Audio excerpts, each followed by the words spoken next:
Okay, so the next guy, whoever the next guy is, Whoever the next guy is. Come on now. yeah, all right. All right, well, let's talk about No, it. I'm playing. Let me stop. Let's talk about it. You never know. You never know, though. You never know. You never know, but let's say it's Caleb.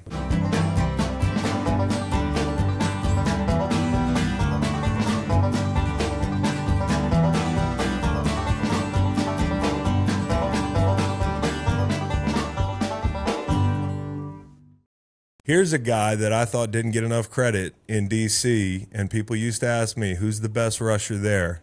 And I used to say Montez Sweat. And now I'm right, and he's rich, and he's famous, and he's the most important piece on the Chicago Bears defense. Montez Sweat, welcome to the show. How you doing, bro?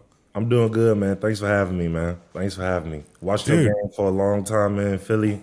You was actually a slept-on guy yourself. Well, that's why I look out for you, dude. Yeah, I appreciate it. Yeah, well, it's great to meet you and great to have you on the show.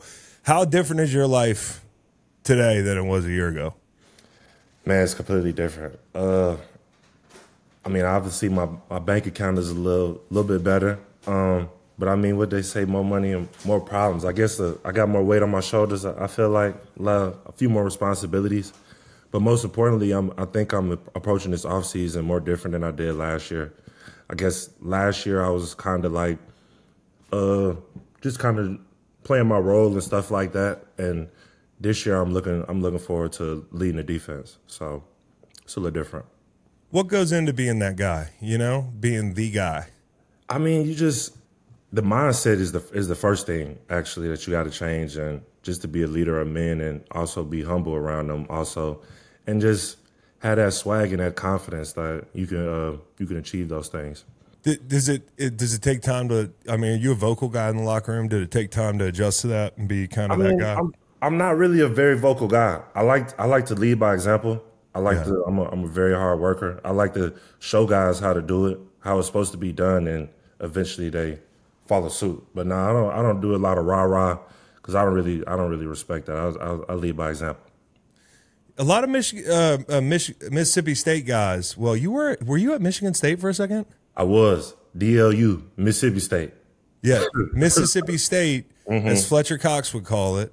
Yeah. My guy Fletch would say it is DLU. And honestly, he's got quite the argument. Can you make that argument for me? And I feel like you guys are all blue collar and you get your head down and you work. And that's kind of what reminded me of that as you were answering that question. Hard workers, man. I played with guys like Chase Young, the Deron Payne. So we always get into this argument about who puts out the best D lineman and all that type of stuff like that, man. But from top to bottom, from the Chris Jones to the Preston Smith to the Nico Autry's that you may not know about. I love Autry. You know what I'm saying? So it goes a very long way. Jeffrey Simmons, dog. We got an argument. Top three for sure. You definitely have an argument, man. And my second question would be, what's it like? And I'm asking as a guy with T-Rex arms. What's it like being able to just reach out and touch the tackle? Oh, you don't know any other way, but what's it like? I mean, bro, it's really a joy. I mean, I think being strong and all those type of things, quick and all those type of things are good. But the amount of leverage that I'm able to use, like on my long arm and stuff and things like that, the way I can just torque and stuff like that, it makes things a lot more easier. And really, when I came into the league, I didn't necessarily really know how to use it. And over time, I started, and I feel like I'm still developing in that aspect, but you learn how to use it more over the years. Did you learn how to use the long arm specifically more? Because that was, for shorter arm guys, that's a way to get longer arms, But for you, it can make it almost unfair. I was actually blessed to get drafted to Washington, even though it's a crazy organization. But I mean, I was blessed to be around some great people, and one of those guys was Ryan Kerrigan. Ryan Kerrigan really emphasized that was his move, the long arm. So I was able to see his progressions of it through the games, through practice, how he practiced on it, and eventually he became my coach and even tightened it up even more. So I give a lot of that credit to RK, man. He really helped me out a lot in that aspect. Kerrigan had a great long arm. Yeah, and he had a whole complex off it. His arm wasn't the longest. No. But he was strong as hell. And bro, if he hit the right spot at the right time, the tackle would just go flying, bro. Like, and it was almost like a magic trick. Cause it's like, bro, how am I 250 putting a 325, 15-pound lineman dead on his butt? And it's all an amount of leverage, striking, and timing. So. It is timing. It's all timing. It's all like, you know, it's all timing and body position and feeling, you know, where somebody's hips are and where somebody's shoulders are. And I think another part of it is like the long arm, you can play off of other guys. Once you start the long arm, you can run natural TEs. Yeah, you know the whole thing. And when you've got a coaching point that a lot of coaches use when you get to the top of your rush. And you stick that long arm out, and you make it think like he about to throw it in. The tackle throws his arms out, and boom, he picked, and you wrap him. So yeah, that's good. And then it's also you can also do different things off the long arm. I can long arm finish inside, arm over. I can long arm swipe. You know what I'm saying? I ain't gonna get too much on here, but no, but hey, listen, it's up to them to stop it. I think it's pretty clear. Like the long arm complex, you know, you can go stab swipe.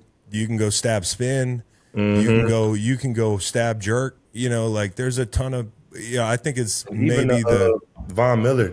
He's used the point where he stabs and he kind of ghosts it. He kind of like flips it. You know what I'm saying? So it's like just off that one motion, you got 4 or 5 things that you can do that the lineman may not be ready for. Yeah, and the stab ghost, that's a do not try this at home for me personally. I mean, listen. I'm not a perfecter at it, but I've seen guys do it and it's successful. Yeah, no question. Do you think it's more important to have a great end across from you or a really, really dominant interior guy next to you? Man, that's a great question. Wow. I never thought about that. I do this shit, bro. This is what I do now. That's a great question. I mean, bro, I really couldn't tell you honestly, man, because I played beside guys like Deron Payne and John Allen, man. I love the exit game. I love the exit game, bro. Me too. Just taking and being able to take the guard completely out his shoes, and you need a talented DT sometimes to run that game, and also with the edge on the opposite side, it takes some of those chips. You know what I'm saying? Because the running back gonna either chip that end or this end. He can only line up on one side. Besides, or whether maybe a receiver or a tight end gave you a small chip, but it's so many. It's hard to weigh. But if I really had to choose, I'll probably say another edge. It's just fun playing with another edge, man. What you think? It is fun because I had Robert Quinn opposite me, and he went for like 19 one year. He was a beast. But like when I got to Philly as an older guy, and I didn't have the juice I used to have, I was like, man, I couldn't do this without Fletcher. Right. You know, to have a guy inside that you know that can affect your half of the line. There's no wrong answer. In Washington, I got the best of the both worlds in that aspect. When I was playing, sometimes I was playing across from Ryan, sometimes I was playing across from Chase, and with John and Payne beside you, bro, those top 5 D tackles in the league. You know what I'm saying? So I got to experience that for sure. When you guys had that group humming, and I thought, you know, one of the best in the league, if not the best in the league, you know, we had a group like that in St. Louis, and we often were pissed because we didn't have a lot of leads. You know, our team was struggling, and I wonder how much you guys were like aware of how great you were, but how great you could be if everything was right around you. Yeah, we was always playing from behind. Teams would always jump out on us, but it was always kind of be like a, you know what I'm saying, we still in the game, and then later on it'll be taken away. But I mean, yeah, like when teams are playing in front, when you're playing in front, they got to catch up. So what's the way to catch up? They got to throw the ball, and that's more passing opportunities. And I don't think guys understand how many opportunities that we may really get to rush a passer and go get a sack or a pressure or a hit. You know what I'm saying? Rather, as far if we're behind, then they can control the game. You know what I'm saying? Well, also, when you're on a good D line, you're not going to get as many one-on-ones. And like, honestly, I just got done interviewing Aaron Donald. People were like, oh, when Aaron Donald came in the league, how great was that? Well, it took us from a really great group to like a group that they were going to get the ball out. It was going to be quick game. It was going to be double chip. It was going to be, you know, max pro. And so when you're a certain level of good, then the game becomes even harder. Yeah. I mean, and I think that challenged us to really up our IQ. So we're going into the game expecting, okay, we might get a draw on third down, maybe on 3rd and 4 or something like that. Or we may get a quick screen on the first play. You know what I'm saying? Just because the game plan would usually be to take us the front four out of the game. Yeah. But we'll try to figure out what they would try to do that. And sometimes success or some not. But yeah, man, I enjoy it playing. Let's talk about the team you're with now, the Chicago Bears, because I thought, down the stretch last year, y'all were a playoff team. Whether you got in or not, it felt like a playoff team. And there's one game that stuck out for me where I thought y'all's defense really gelled, and that was that Minnesota game. I thought you guys played lights out in that game. Were there moments along the way where you you get in the locker room and guys are like, we're good. Yeah. We can play. I mean, initially, when I got traded, I really didn't understand the type of defense that I really walked into. Yeah. They was only missing maybe like one or two pieces. And it was like the first game I think we played the Saints, and the defense played really good. We was without Justin Fields that game, and we lost by maybe like a touchdown. And I think that's when we went on to play the Minnesota maybe the week after, and it was like turnovers, interceptions, sacks, and it was like, damn, like I really got a good group of guys around me. And Flus was teaching nothing but turnover, and it was like we was getting the ball turned over, so it was crazy. I was really in shock because I didn't know what I was really walking into, just based off the record. In that game, I felt like T.J. Edwards played his ass off. He's from Philly. I don't know how Philly let him go. I don't know how, bro. Buddy, I don't either. He's a selfless guy, bro. One of the best teammates that I've been around, bro. But yeah, T.J.'s great. And Tremaine right beside him, bro. I really think we got one of the best LB cores in the league. Sneaky. Yeah, no, I agree with you. I agree with you.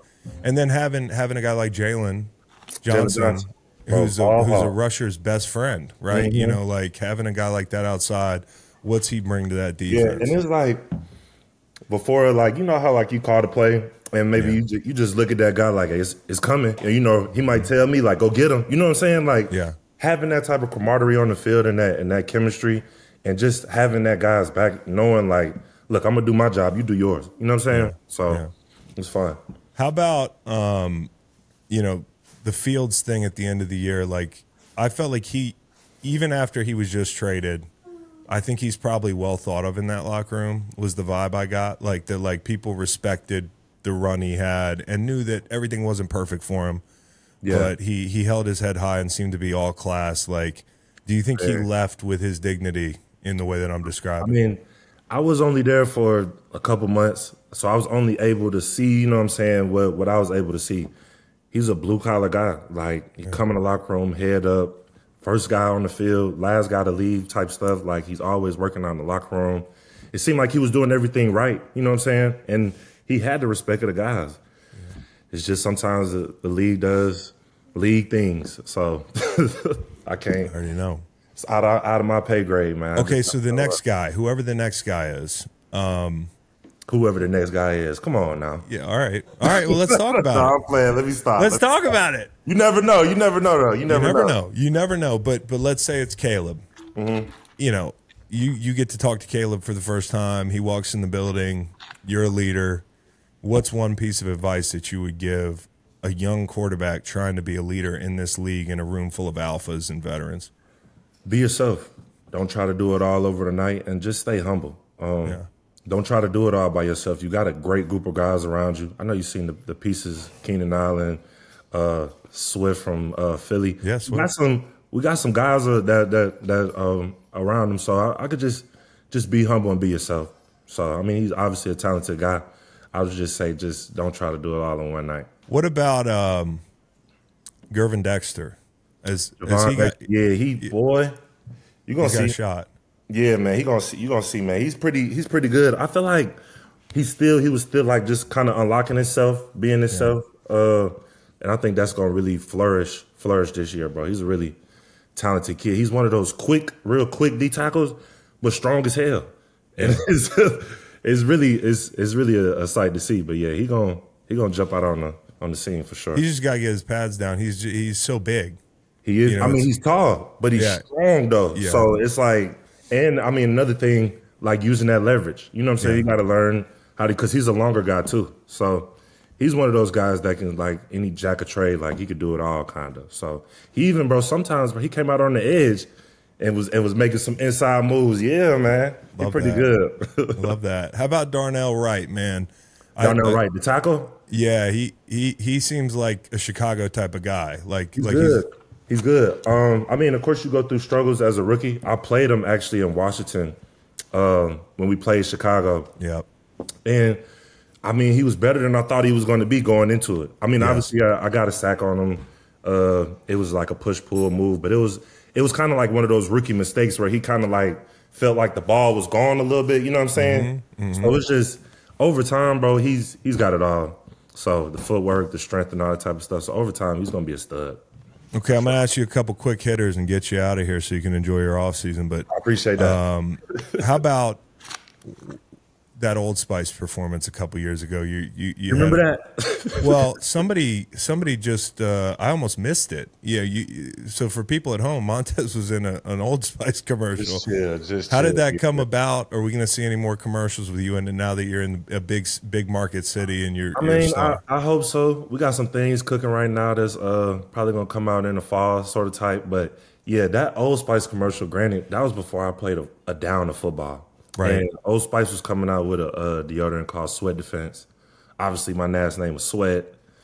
So it was a cool little match, man. It was fun. I actually did the commercial with Von Miller, so that was a great meeting him and all that type of stuff. So yeah, that was fun. How much better are the Chicago Bears uniforms than the Commanders uniforms? A lot better. A lot better. Yeah. I mean, I like the change up, the all orange joint. Yeah. It's, bro. When you guys played Carolina, I think did you play? When did you wear the orange this year? I think we played Carolina. We played Carolina, bro. Yeah. It was beautiful. Washington, I mean, it's just white and burgundy, like. Yeah, yeah. So, what should the Commanders have changed their name to? Did guys talk about that in the locker room? Like, what did guys think when you guys changed your name and you were the football team and then your Commanders? Were dudes like in the building, like, what the fuck are we doing? Man, it was literally like, so I got drafted as a Redskin. Yeah. And then I was a football team. Then I was a commander. I think I'm missing one. So I went through all three phases. And every time I'm like, bro, why wouldn't we just be the Redskins? It's part of the culture. Like, what's the problem? So yeah, if it was up to me, we would have just been the Redskins and call it at that. But anything but the Commanders, in my opinion. I thought the football team was kind of cool. I was so embarrassed. I was so embarrassed that when people asked me who I played for, I was Washington Commanders. Yeah.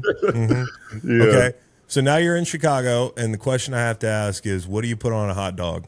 But I don't know yet. I haven't got that far yet. All I know about is the deep dish pizza. But I mean, for me, it's just ketchup, mustard, and relish. What do you? Okay, good to know. Yeah, that's not going to ruffle any feathers. What is that? Is the hot dog a Chicago thing or something? Yeah, and really? they do not like ketchup on their hot dogs. Yeah, so you might have just. Well, excuse me, I didn't know. Yeah, well, okay, I didn't know. All right. And then here's another Chicago question. You guys are gonna at some point build a new stadium or whatever is what I'm hearing. Are you a fan of outdoor football? Do you like playing in the cold out on grass? Or are you a guy who likes to be on that fast track indoors? I'm gonna be honest, man. I like playing inside. Dallas is actually my least favorite places to play. I mean, of course, I hated playing in Dallas. I mean, I hated playing them. Yeah. But the turf and the stadium, I feel like it was top of the line. You know? Oh, you like the stadium? I didn't like driving in on the bus and like being underneath the stadium. Everything that leaded up to it was just horrible. But on that turf, I felt like a track star. I'm not gonna lie. Yeah. Well, yeah, it's nice to be fast. You know, I don't know what that's like. I mean, so I don't oppose against playing outside, bro. I've been playing football since a young dude, so that's where it started. But I mean. Do I feel like the league should just build a bunch of domes and put grass in them? Yes. But okay, as long as there's grass. I mean, you know what I'm saying? So as long as there's grass, because I'm a grass guy. So me too. So is there anybody that you like watching on tape? Your body type is so different. So I know sometimes it's like, well, I can't watch this guy and do what he does because he's different than me. But is there somebody whose game you really enjoy that might not get enough credit? Man, I watch a lot of guys, man. I like Danielle Hunter. I like Janavion Clowney. I like. I watched filling on Jason Taylor back in the day. DeMarcus Lawrence. I love the art of the hands and the swipes and the stabs and the clubs and all that type of stuff. I mean, pass rush is pass rush, but yeah, I feel like you got to find that. You got to find what works for you. And you know what I'm saying? Everybody has that go-to move, and you got that change up. You know what I'm saying? So yeah. I don't think people should make it really any more complicated than that, honestly.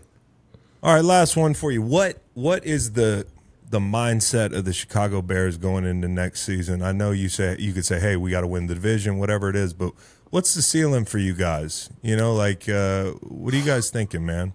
Man, I mean, of course, every year the goal is to go get a Super Bowl, but I think, honestly, I mean, we want to win the division, of course. We want to win division. That's the goal. That's where it starts, and that's going to be a good division, man. Mm-hmm.